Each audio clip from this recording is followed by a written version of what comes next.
Hello everyone, and welcome to the Houston Zoo's Humboldt penguin habitat. My name is Maggie. I'm one of the keepers here in our sea lion and penguin department, and I'm going to be telling you guys all about our Humboldt penguins today as we celebrate Penguin Awareness Day. Here at the Houston Zoo, we are home to 15 Humboldt penguins. We are super proud to have them because this is actually the first time the Houston Zoo has been home to penguins in our over 100-year history. They came to live here just about a year ago when we were building and anticipating opening our brand new Galapagos Islands. So they came to live here and get started calling this place their home back in January. So they are coming up on 1 year calling Galapagos Islands home. And we are going to be watching a feeding session with them today. So I'm joined by my fellow keeper, Melissa. Feeding our penguins is a two-person job because we will have Melissa here feeding everybody and keeping track of what everyone's eating, where I am going to be helping her by recording all of that information. Not only does this help us make sure that all of our penguins get their daily vitamins that they get every single morning, but it also gives us a way to track how they're eating, and that is an indicator of their overall health. So I will track this down for her. She's going to say their name and what type of fish they're eating. And I will make sure it gets recorded later on into our whole system that keeps track of pretty much everything you need to know about each individual penguin that we have here. As they're being fed, you'll notice they're going to get a variety of food. They're going to get capelin and herring. This herring is very teeny tiny, just perfect size for penguins. And then at the end, they will get their favorite snack in the whole world, and that is silver sides. So I'm going to go sit down next to Miss Melissa, and we are going to start our feed. I'm going to be helping her record, so I might be quiet for points during our feed, but I will make sure to talk more about our Humboldt penguins throughout it, and please enjoy watching our Humboldt penguins get some breakfast. Excuse me, Tabasco. Fisher saying good morning to everyone.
So as you guys are watching our feed with our penguins, you might notice that they are definitely all individuals in how they eat and what they eat.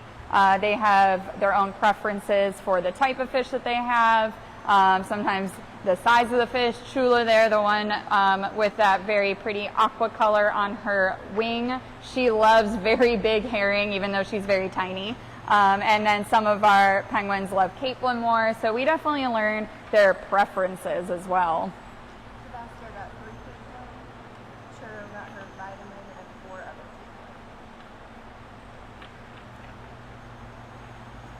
capelin. You might notice that not all of our 15 birds will come at once, and that's for a few reasons. One is these guys are going to be choosing their own kind of diets. They feed themselves and regulate themselves very well. So they come when they're hungry, they leave when they're full. They're very, very good at self-regulating their own diet. So sometimes they come a little later, like we have Gatsby coming up. And speaking of, that's the other reason why you might not see everyone out all at once, is we are starting our breeding season here over in our Humboldt colony. And some of our pairs like to hang out in their nests, so that is one of our pairs. They were kind of sleeping in, so now they're coming out to get their breakfast. Fisher got his vitamin plus 3 capelin. Alex got his vitamin plus 1 capelin.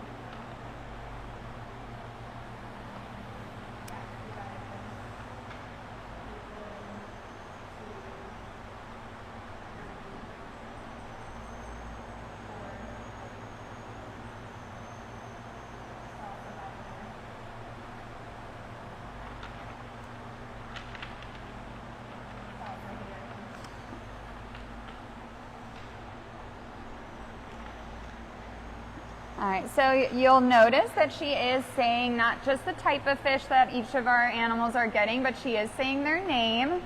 We do make sure to keep track of everybody as individuals. So you will look, if you look at all of their bellies, you'll notice that all of their spots are very different. So it's kind of like a fingerprint. No penguin is going to have the same spot pattern. One of my favorites, Chula over there, she has that light blue on her wing. If we ever get a good view of her tummy, I think it looks like a smiley face on her belly. Carino is right here in front. He kind of has a big circle. He also has white under his chin right there. So those are some ways we can tell them apart. But we do have identification systems as well with their color coding as the ultimate fail-safe, because sometimes they move very fast. So we need to make sure we can keep track of them. And if you ever do see their colors on, so we have Carino here, he has blue and green. If you see those colors on their right wing, then it is one of our male penguins, and if it is on their left wing, it is one of our female penguins. So we have Dolly over there getting fed, and she's one of our females. We do have 8 males and 7 females. We got 1 pink one. Herman got 1 pink one. Chula got 1 pink one. And Gatsby got 1 pink one.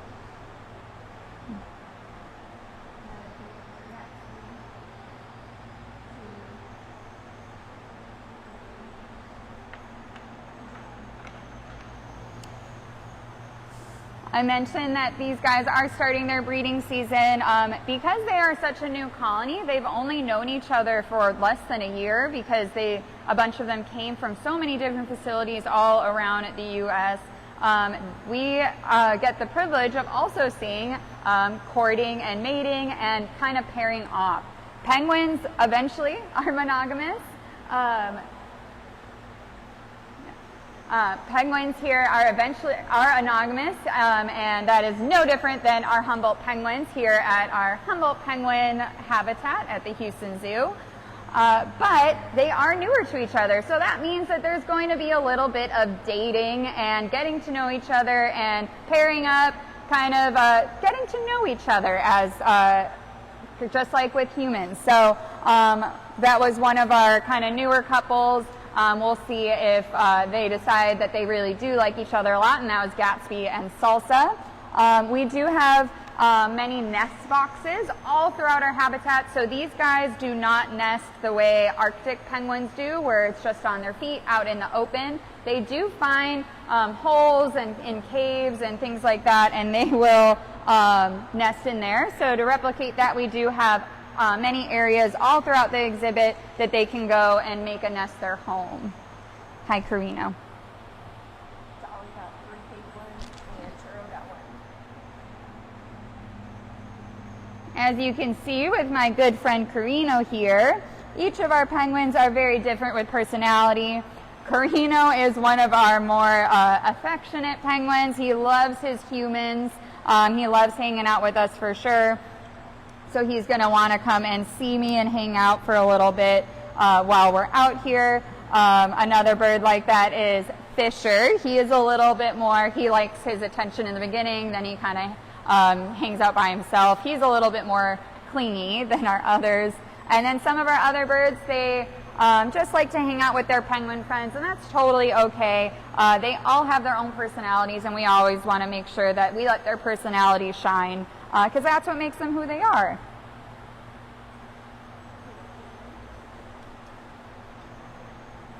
How much for Chula?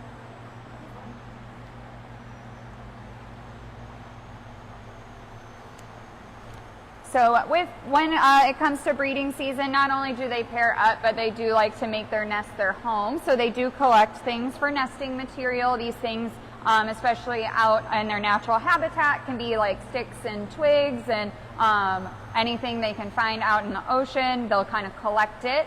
The males and females will both do this, but the males definitely are the bigger collectors of the two.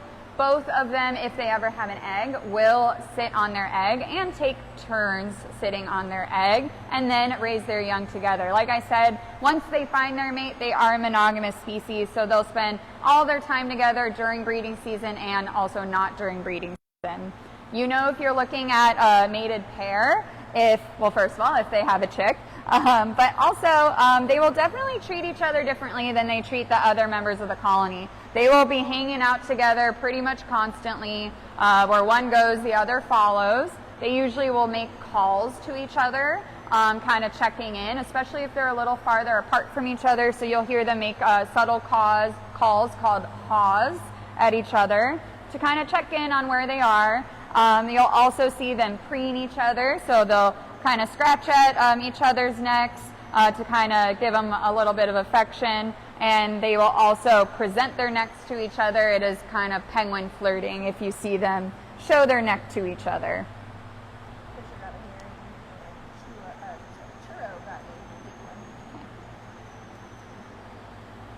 When they are eating, you guys will notice that they are swallowing their fish whole. They do kind of manipulate it with their mouths for sure, but they're not actually chewing. They do not have teeth.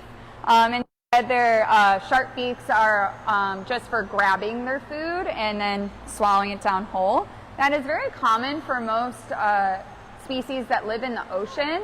It is really beneficial to be able to just swallow their food whole to make sure the other half of it doesn't just float away. So penguins are no different. Our sea lions are the same too. They will swallow their fish whole.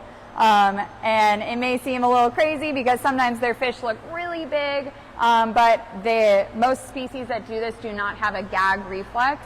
So that is how they are able to do this. Yeah, For Caitlin, for Carino.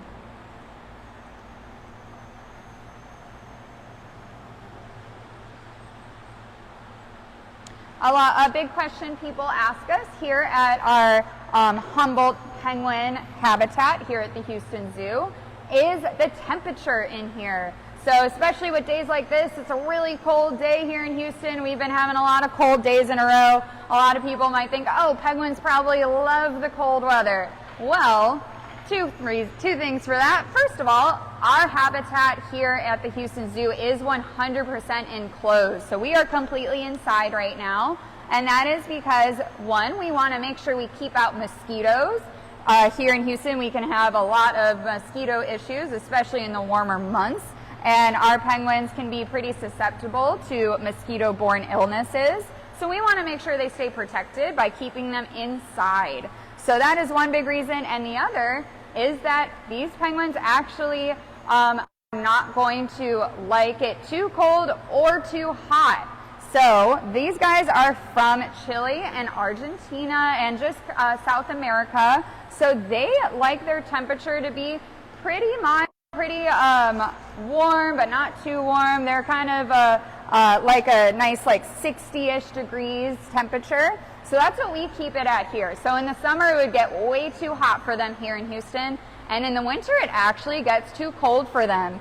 So not even including these crazy days of very low temperatures, they just don't like it as cold as what most people think. So we have them inside here at the Houston Zoo to protect them from both our weather and from mosquitoes. So inside here, we do have skylights for them. So there are some skylights for natural light, and then all of our lights in our habitat are on timers, and they will match the sunrise and sunset times here in Houston.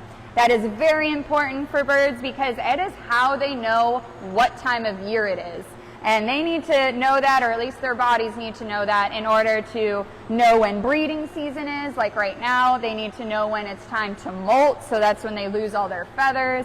So it's very important that they have that. So we were able to compensate for that by having all of their lights on timers that will change every single day to match sunrise and sunset. Ready for our silver sides? All right, so these guys are finishing up their feed. They are going to get their favorite treat in the whole wide world. It is called silver sides. It's a very tiny fish, a lot smaller than what they were eating, and they just go crazy for them. Isn't that right, Carino? So we are going to feed them their silver side, or Carino's going to hop right where I'm supposed to be recording all of your stuff. You want to go get some silver sides, bud? Yeah. So we're tossing them in the water, something called foraging for their silver sides. And this is a great way to kind of practice those natural behaviors. This is just a little bit of extra for them, but it is something they do enjoy. Our water is about 55 degrees, so it is nice and chilly. It is regulated to stay that cold because the waters off the coast of South America are rather chilly. They are perfectly prepared for this though, because they do have 2 layers of feathers to keep them nice and warm. So this outer layer of feathers, it looks very smooth because it is actually coated in an oil that they produce themselves. That oil gland is at the base of their tail. So when they're grooming, you'll see them reach their head behind and go by the base of their tail and spread that oil all around their body. And so when they do that, it is going to coat their feathers in that oil they make themselves and make them waterproof. It is important because then it protects their second layer of feathers, which is their down layer. It is a nice and fluffy layer, and that keeps them warm. That layer is right next to their skin, and it keeps them so warm in the chilly water they do not even feel it. It is like if you went out on Monday during this crazy weather wearing a nice waterproof jacket over your warm fleece layers. That is exactly how penguins stay nice and warm in water. And then on land, if they are get too hot out on land, say on a nice hot day out off the coast of South America, the areas where they do not have feathers, so that is their feet and right by their eyes, those areas will be a great way for them to release that extra heat. So if you ever see those areas very pink or even red, that is usually because they're a little warm, and that is how they're going to relieve some of their heat. Again, this is Carino. He is likes to be the star of the show and loves to be around his people all day long. Isn't that right, Carino? All right, so we hope that you guys enjoyed hanging out with us at Houston Zoo's Humboldt Penguin exhibit. We are so excited to be celebrating our first official Penguin Awareness Day with our Galapagos Islands open. So we want you guys to come out and celebrate with our penguins. And of course, we appreciate every single one of our friends of the Houston Zoo. By being able to support us, you guys allow us to help save animals out in the wild, and we would not be able to do that without each and every one of you. So thank you guys so much, and enjoy your day, and happy Penguin Awareness Day. Thank you, everyone.